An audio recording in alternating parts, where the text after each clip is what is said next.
무작정 유학만 보냈다가 나중에 이제 뭐 취업이나 영주권은 해결되겠지. 불가능하다고 할 수 있죠. 왜냐하면 미국 내에도 너무 많기 때문에 그런 스펙의 사람들은 그게 신분 변경이 안 되면은 한국으로 돌아와야 돼요. 그래서 지금 현재는 이제 막 후회하시는 분들이 많죠. 영주권 승인 상환율 100%를 자랑하는 온누리 국제법인이 전하는 최신 이민 정보입니다. 안녕하세요. 저는 이영현입니다. 안녕하세요. 온누리 국제법인의 미국 변호사 조진입니다. 그 골드카드 신청자 최근 나온 소식인데 그게 70억 원에 가까운 골드카드 신청자가 7만 명이 몰렸다는 소식이 있었어요. 이게 네. 사실 비싸다고 해서 관심이 없을 줄 알았더니 그래도 꽤 관심이 있는데 그게 또 아니었나 봐요.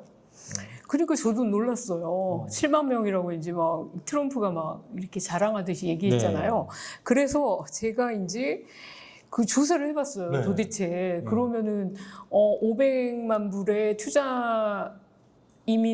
투자금을 투자해서 네. 투자 이민을 시작할 수 있는 사람이라면 딱 500만 불만 있을 건 아닐 거 아니에요. 더 네. 좀 많아야 될 거 아니에요. 네. 그래서 제가 600만 불을 가지고 있는 600만 불이면은 거의 이제 81억이에요. 우리 네. 돈으로. 네. 네. 그래서 그 이상의 자산가들이 도대체 세계에 몇 명이나 있는지 네. 몇 명이나 있을 것 같았어요.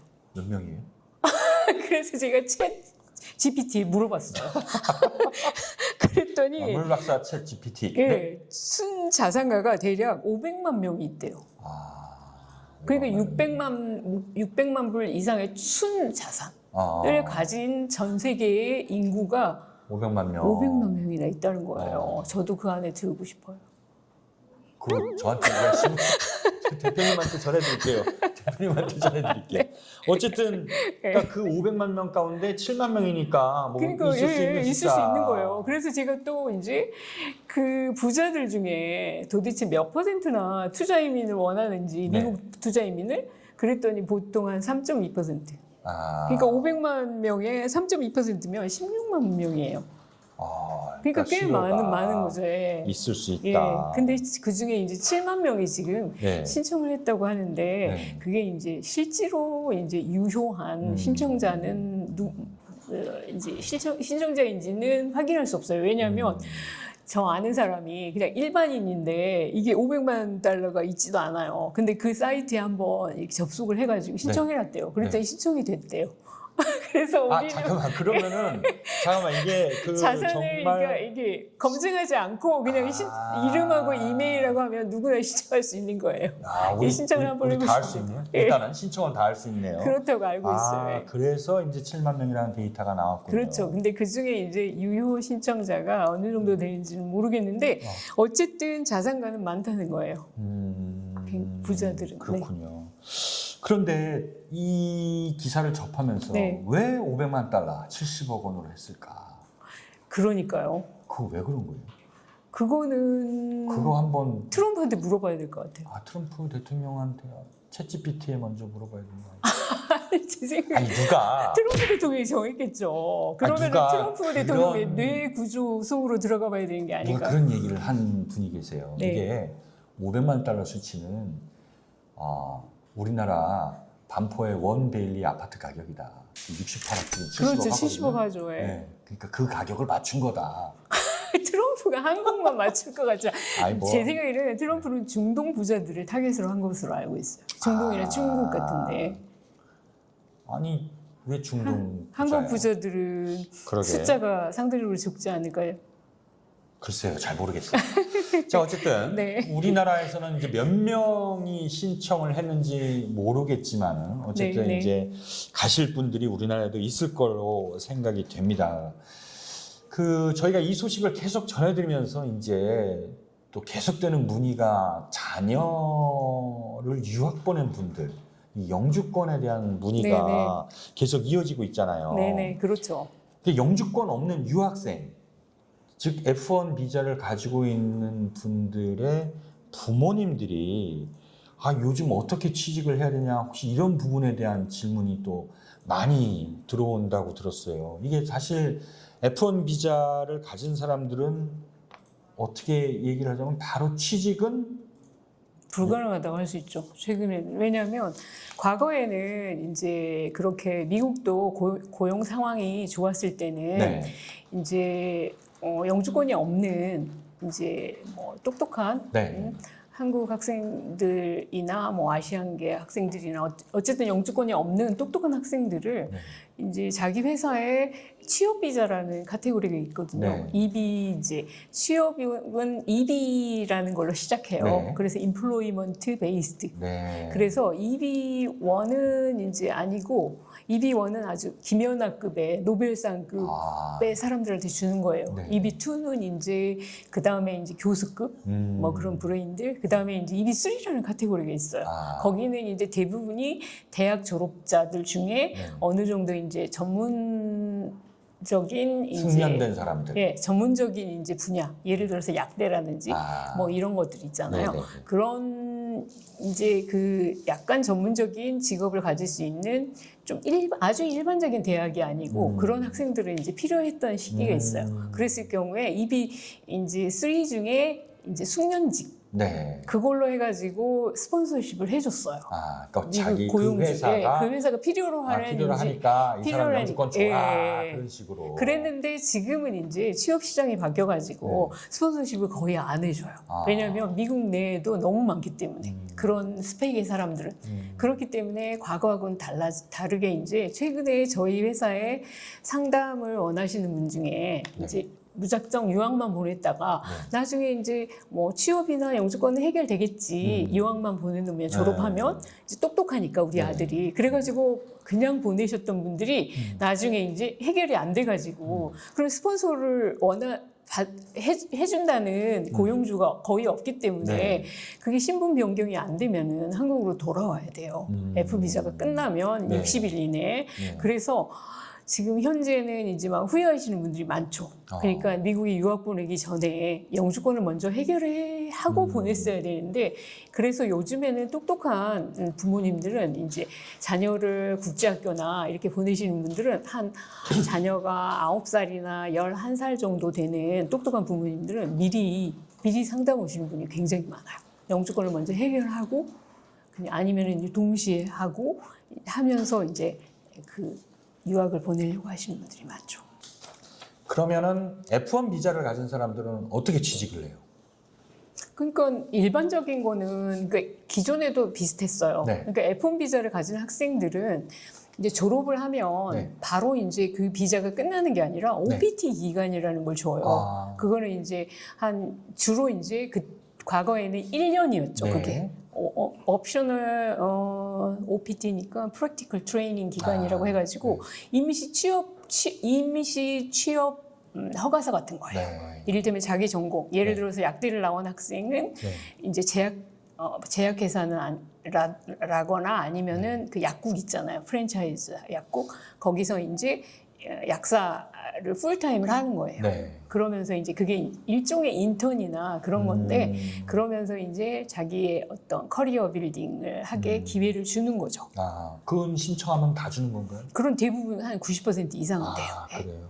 그런데 이제 문제는 그걸 가지고 그걸 할 수 있는 끝나면 게 1년. 그렇죠. 1년이죠. 보통 1년이고 요즘에는 이제 스템이라고 해가지고 네. 사이언스하고 그다음에 엔지니어, 테크놀로지에 그런 쪽으로 전공을 그다음 가진 매스매틱스 분들. 이런 분야는 그게 이제 1년에서 2년 기간 연장이 가능해서 3년으로 그 기간을 그러면은 받고 있어요. 그게 끝나면은 이제 방법이 없어요? 끝나면은 이제 그 회사에서는 대부분 이제 아까 말씀드린 EB3로 이제 EB3 숙련직으로 그게 영주권 스폰서를 해줘야 되는데 안 해줘요. 너무 이제 뭐 그 원하는 사람이 너무 많기 때문에 그래서 그 회사에서는 이제 일단 H1B를 받아라. H1B는 어떤 비이민 비자인데 이제 그 취직할 수 있는 비자예요. 그 기간 내에 H1B를 받으면 이제 이 회사에서 이 회사에서 이제 스폰서를 해가지고 영주권 절차를 진행해줘요. 아, H1B로. 네, H1B로. 아, 그런데 이게 근데 문제는 H1B에 당첨될 확률이 너무 낮다는 거죠. 이것도 추첨이에요. 추첨이에요. 아. 그래서 좋은 대학을 나오거나 나쁜 대학을 나오거나 그냥 대학만 나오는 학생들 중에 이제 영주권이 없는 학생들을 전부 합해가지고 그냥 추첨이에요. 아. 그래서 굉장히 불만이 많죠. 전 세계 학생들, 유학원 학생들을 뭉뚱그려가지고 추첨을 하기 때문에 당첨될 확률이 너무 낮아요. 그러면은 이렇게 예. 떨어지면은 당첨 못 받으면 진짜 끝나는 거예요? 떨어지면 그렇죠. 근데 이제 스팀을 3년 받은 학생들은 네. 3번 트라이를 할 수 있겠죠. 왜냐하면 1년에 한 번씩 그게 트라이를 할수 추첨을 있으니까. 하니까요. 예. 아. 근데 3번 신청했다가 3번 다 떨어지는 사람도 많아요. 그럼 그 전에 예. 어떻게 할 수 있는 방법은 없어요? 그 전에 할 수 있는 방법은 F1 비자를 갖고 있는 학생이나 이제 뭐 L 비자로 가가지고 이제 참 L비자는 뭐예요? L 비자는 예를 들어서 구글의 지사로 네. 이제 주재원 비자라고 할 수 있는데 주재원에서 임원이 아니고 네. 그 다음에 직원으로 가는 사람들이 있는데 예를 들어서 구글 지사 한국 지사에서 네. 일정 정도 이제 근무를 하면 이제 미국에 있는 구글 본사에 네. 이제 지원을 해가지고 이제 파견해서 근무하는 그런 거죠. 주재원 직원, 네, 전문 직원. 전문 직원. 네, 그래서 그 전문 직원은 최대 5년간 미국에서 일을 할 수가 있어요. 아. 근데 L1도 F1하고 똑같이 L1B라고 하거든요. 네. 근데 F1하고 똑같이 그것도 임시 체류 비자예요. 그러니까 그 기간이 끝나면 돌아와야 되는 거예요. 그래서 방법 없어요? 방법은 있죠. 방법은 투자 이민을 하시면 돼요. 거기서도 투자 이민이 가능한가요? 그 그럼요. 단계에서도? 그럼요. 근데 어떻게? 이제 보통 F1 비자나 L1B 비자를 가진 학생들은 21살이 넘는 경우가 많기 때문에 네. 그러니까 부모하고 동반해서 투자 이민을 신청할 수는 없어요. 그리고 이제 그런데 근데 그분들은 학생들이 무슨 돈이 있어요? 그것도 직원들도 아무리 L 비자를 가지고 있는 그 좋은 회사의 직원이라고 하지만 투자 이민을 하려면 돈이 있어야 되는데 그렇죠. 그 사람들이 무슨 돈이 있어요? 그러니까 이제 그분들 중에 87만 불을 어떻게 마련해요? 마련할 수 있는 사람은 할 수 있는 거죠. 그러니까 부모가 이제 부모님으로부터 증여를 받는다든지 아니면은 이제 이를테면 증여받으면 이제 증여세까지 네. 필요하잖아요. 네. 그래가지고 한 19억이 들어요. 증여세까지 해야 전체 되니까. 다. 예, 전체 다 하면. 그런데 이제 만약에 이제 그 증여세는 너무 이제 많이 드니까 예를 들어서 이제 그 학생 비자로 있는 사람이 주 신청자로 신청할 때 자산이 있는 경우가 있어요. 네. 예를 들어서 아버지 회사에 주식을 가지고 있다든지 아니면은 부모님으로부터 미리 이제 뭐 부동산이나 주식이나 이런 거를 이제 증여받아서 가지고 있다든지 그러면은 그걸 담보로 해서 빌릴 수가 있어요, 돈을. 예, 아버지 회사로부터 빌리든지 뭐 아버지한테 빌리든지 해가지고 어쨌든 그리고 이제 L1B 비자를 갖고 있는 사람은 이제 어차피 직장 생활을 하니까 대충 이제 미국에 있는 회사에서 근무를 하면 1년에 한 뭐라고 해 20만 불? 뭐 그 정도는 벌어요. 그러면은 좋은 회사들. 예, 자기 이제 그 월급이 있기 때문에 대출 같은 걸 받을 수도 있어요. 그리고 자기가 좀 모아놓은 재산을 이제 자산을 합해가지고 87만 불을 마련하는 거죠. 부모한테 빌리든지. 그러면은 바로 역시 합법적 체류 신청이 돼요? 그 87만 불만 내면? 그렇죠. 근데 이번에 이제 과거에는 그게 이제 투자 이민 신청을 해가지고 그 I-516 그러니까 청원서 네, 이민 투자 청원서 이민 청원서. 이민국 투자 네. 이민 청원서를 내 가지고 이제 심사해가지고 승인이 된 다음에만 I-485라는 신분 변경을 신청할 수 있었어요.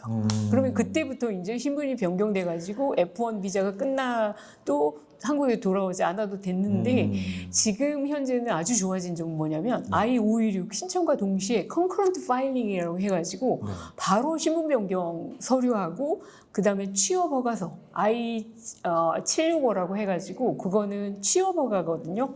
그거랑 I-131 해가지고 이렇게 전체 서류를 한꺼번에 신청할 수가 있어요. 그러니까 이제 과거에는 투자이민을 신청하면 지금도 그렇지만 영주권 승인이 나가지고 청원서 승인이 난 후에 영주권을 받은 다음에 그 신분이 다 해결이 됐잖아요. 승인받은 다음에. 그런데 지금은 그 시기를 훨씬 앞당겨줬어요. 80만 불로 옮기면서. 그래서 서류 신청과 동시에 신분도 변경되기 때문에 그 동시에 F비자나 L비자가 만료가 돼도 한국으로 안 나와도 합법적인 체류자가 돼요. 그 굉장한 어드밴티지죠. 예. 미국에 체류하는 F1 비자나 L1B 비자로 체류하는 자녀를 두신 부모는 꼭 투자이민을 하시면 이게 굉장히 빠르게 영주권의 효과를 누릴 수가 있어요. 신청과 동시에. 그리고 제가 한 가지 덧붙이자면 취업 허가서는 네. 이제 취업 허가는 L1B 같은 경우 아니면은 OPT가 끝나는 학생 경우는 네. 신청을 해가지고 3개월 후에 나와버려요. 그러니까 바로 그 신청하자마자 3개월 후에 아무 회사나 취업을 할 수가 있는 거예요. 취업 카드는 더 막 빨리 나오는 거죠. I-485는 신청해도 나중에 이제 승인 받으려면 기간이 길지만 네. 그 합법적인 신분은 또 유지하죠. 그때부터. 그래서 이제 취업 허가 같은 경우는 L1B한테 더 좋은 점은 뭐냐면 예를 들어서 이제 구글 직원으로 본사에서 취직을 하면 L1B는 그게 묶여 있어요. 네. 그러니까 다른 회사로 옮길 수가 없어요. 네. 왜냐하면 그 L1B 자체가 구글에 한정이 돼 있는 거예요. 네. 근데 이제 투자이민을 신청하면 바로 이제 신청과 접수와 동시에 그 풀려요. 그게 족쇄가 풀리는 거예요? 이제 3, 4개월 후에 그게 이제 취업 카드가 나오면 구글 말고 딴 회사에 취직을 할 수 있는 거예요. 그러니까 굉장히 좋은 거죠. 어쨌든 좀 전에 말씀하신 그 L1B라는 게 사실상 구글만을 위한 게 아니고 구글 같은 좋은 회사들한테 그렇죠. 해당되는 구글이나 메타나 뭐 맥킨지나 뭐 이런 회사들이 있잖아요. 그런 회사의 직원들. 그렇죠. 근데 이제 좋은 회사뿐만 아니고 한국에 지사를 두고 미국에 본사가 있는 그런 회사인데 한국의 지사에서 한 1년 정도로 알고 있는데 일정 기간 동안 이제 근무를 하면 이제 미국 본사나 거기에 L1B로 갈 수가 있어요. 참 자녀를 교육시키는데 그 유학비 만만치도 않은데 또 이제 미국에 일을 하게 하려면은 또 돈이 그만큼이 들어가고 그렇죠. 그러니까 처음서부터 투자이민 상담 어렸을 때 그렇죠. 애들이 어릴 때 같이 하는 게 낫다 그런 그렇죠. 얘기를 하시는군요. 그래서 70억이란 말이 제가 생각할 때는 이를테면 좀 이렇게 어떤 신뢰를 가정해 보면 예를 들어서 이제 돈을 가지신 자산가분들이 이제 내 아이를 유학시키고 싶다 하면은 보통 이제 국제학교도 보내고 그다음에 이제 국제학교가 마음에 안 드시면 미국에 있는 이제 주니어 보딩 보내고 그다음에 보딩 보내고 사립학교 보내시잖아요. 그러면 그 학비나 생활비가 합하면 1년에 한 1억 정도씩만 가정한다고 해도 주니어 보딩, 국제학교 막 이런 거 다 합했을 때 한 9억이 이제 대학 들어가기 전에 들고요. 그 다음에 4년 하면은 또 사립대학 보내면 1년에 1억씩 하면은 13억이잖아요, 벌써. 그러니까 그 교육에 투자되는 돈이. 그러면은 아예 투자이민을 고려해서 이제 굉장히 치밀하신 고객분이 한 번은 저한테 이제 상담을 하셨어요. 그분은 이제 어릴 때 이제 압구정 쪽에 이제 영어 유치원부터 시작해가지고 치밀하게 준비하신 분이에요. 미국 유학을 시키려고. 근데 그분이 이제 국제학교, 제주도에 있는 국제학교를 보냈는데 퀄리티가 너무 마음에 안 드신대요. 그래가지고 그분은 이제 고등학교는 도저히 안 되겠으니까 미국으로 이제 보내려고 하는데 보딩은 너무 비싸잖아요. 그리고 이미 이제 이분은 굉장히 많은 돈을 국제학교에 썼기 때문에 그래서 가장 가성비가 좋은 거가 뭘까 하고 생각하시다가 일단 영주권을 따가지고 그러니까 미국에 있는 탑 공립 고등학교로 보내는 거예요. 그래서 이분은 지역까지 알고 계세요. 뉴욕에 있는 어떤 학교에 보내면 그쪽에서는 대부분의 학생이 이제 명문대를 간다는 거예요. 입도 선매식으로. 그래서 거기를 보내고 싶어 하시는 계획을 치밀하게 짜가지고 저한테 상담하신 분이 있었어요. 그래서 그분은 이게 투자이민이 이제 금액이 오른다는 것도 알고 있으셔가지고 올 말에 자기가 신청을 하겠다고 하신 분이 있었어요. 그렇군요. 그러니까 굉장히 이제 자녀 교육은 제가 생각하기에 이제 교육적인 측면에서도 미리미리 준비하셔야 되지만 이런 실질적인 이제 돈이 이 영주권을 신청하는 거하고 유학비하고 이런 걸 세이브하려면은 어떻게 내가 스케줄을 해야 되는지 그것까지 치밀하게 계산하셔야 될 것 같아요. 알겠습니다. 치밀한 계획은 온누리 국제법원에서 같이 우리 조진 그러시면 변호사님이랑 같이 짜면 될 것 같습니다. 자, 변호사님 네. 오늘 말씀 감사합니다. 네, 다음 시간에 감사합니다. 또 부탁드릴게요. 네, 네. 고맙습니다. 오누리 국제법 빅빅